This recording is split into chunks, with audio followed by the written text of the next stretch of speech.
Hello viewers, welcome to my channel. இன்னைக்கு வந்து தூதுவளை பொடி பண்ணுறேன். தூதுவளை வந்து சளி இருமலுக்கெல்லாம் ரொம்ப நல்லது. ஸோ இந்த மாதிரி தூதுவளை கிடச்சிதுன்னா நல்லா அலசிட்டு நல்லா ட்ரையாக காய வச்சுட்டு அப்புறமா இந்த பொடி பண்ணிக்கலாம். ஸோ இந்த பொடி வந்து இந்த மாதிரி கிண்ணத்தில் 2 கிண்ணம் இலை இருக்குது. சாரி, இந்த இலை வந்து இந்த கிண்ணத்துக்கு 2 கிண்ணம் இலை இருக்கும். அதனால ஒரு கிண்ணம் வந்து பயத்தம்பருப்பு, 3 ஸ்பூன் ஜீரகம், 2 ஸ்பூன் மிளகு எடுத்திருக்கேன். காரத்துக்கு 4 காஞ்ச மிளகா. இது சளி இருமலுக்குனால இதுக்கு வந்து மிளகு ஜீரகம் ஆட் பண்ணியிருக்கேன். பூண்டு ஒரு 7-8 பல்லு. இதை நல்லா நசுக்கிட்டு அப்புறமா கொஞ்சம் எண்ணெயில் ஃப்ரை பண்ணிட்டு போடணும். அது மாதிரி கொஞ்சம் இது வந்து புளி ஒரு 10 கிராம்ஸ் அளவுக்கு புளி இருக்கும். இதை புளி நல்லா இந்த குச்சியெலாம் எடுத்துட்டு நல்லா கொஞ்சம் பீஸாக ஆக்கி எண்ணெயில் வந்து இது நல்லா ஃப்ரை பண்ணிக்கணும்.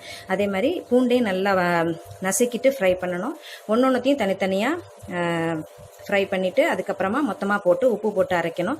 இது வந்து ப்ரௌன் ஆக வேண்டாம், லேசாக ஒரு வாசனை வரும், அந்த அளவுக்கு வறுத்தா போகிறோம். மிளகு ஜீரகமும் அதே மாதிரி சூடு வர அளவுக்கு வறுத்துட்டா போகிறோம். பூண்டும் புளி 2 மட்டும்தான் கொஞ்சம் நல்லா வதக்கணும் எண்ணெயில். அப்புறம் ஃபைனலாக கடாயில் இதை சூட்டில் பெரட்டிட்டு தேவையான அளவு உப்பு போட்டு அரைச்சிடலாம்.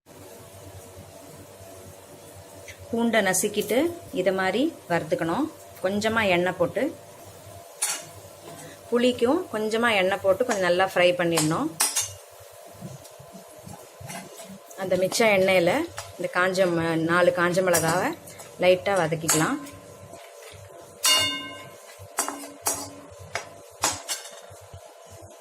இப்போ இந்த கடாயிலேயே மிளகு வறுத்துட்டு அதோடைய ஜீரகமும் போட்டு வறுத்துடலாம்.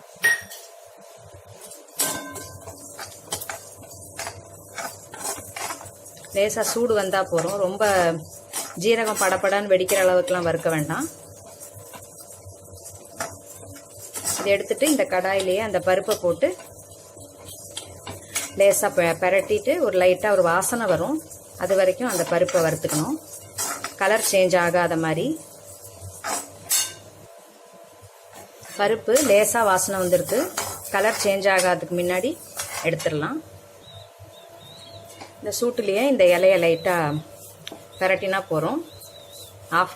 அடுப்பை ஆஃப் பண்ணிவிட்டு லைட்டாக இந்த சூட்டில் கொஞ்சம் நேரம் இருந்துட்டு அதுக்கப்புறம் எல்லாத்தையும் ஒன்றா சேர்த்து அரைச்சிடலாம். உப்பு போட்டு, உப்பு 2 ஸ்பூன் அளவு எடுத்திருக்கேன். அரைச்சிட்டு தேவைப்பட்டால் இன்னும் கொஞ்சம் ஆட் பண்ணிக்கலாம். தூதுவளை பொடி ரெடி ஆகிடுது. இந்த மாதிரி கன்சிஸ்டன்சியில் அரைக்கணும். கொஞ்சம் புளி தூக்கலாக இருக்குது, அப்போ தான் வந்து கொஞ்சம் சாதத்தில் போட்டு பிசைஞ்சு சாப்பிட்டா நல்லது. இந்த பொடியை வந்து கொஞ்சம் சளி இருமல்லாம் இருக்கும்போது வெறும் பொடியெல்லாம் சாப்பிட்றதுக்கு பதிலாக இட்லி தோசைக்கு தொட்டு சாப்பிட்லாம். இல்லைன்னா சாதத்தில் நல்லெண்ணெய் போட்டு இந்த பொடி போட்டு சாப்பிட்டுக்கலாம். சாப்பிடும்போது தேவைப்பட்டால் உப்பு போட்டு சாப்பிட்டா நல்லாயிருக்கும். இதுக்கு நான் எடுத்துட்ட உப்பு வந்து கரெக்டாக இருக்குது. ஸோ இந்த மெத்தட் வந்து பிடிச்சிருந்துன்னா இதை மாதிரி பொடி செஞ்சு ட்ரை பண்ணி பார்த்துட்டு உங்களோட கமெண்ட்ஸை போஸ்ட் பண்ணுங்கள். நான் அடுத்த ஒரு வீடியோவில் சந்திக்கிறேன். தேங்க்ஸ் ஃபார் வாட்சிங்.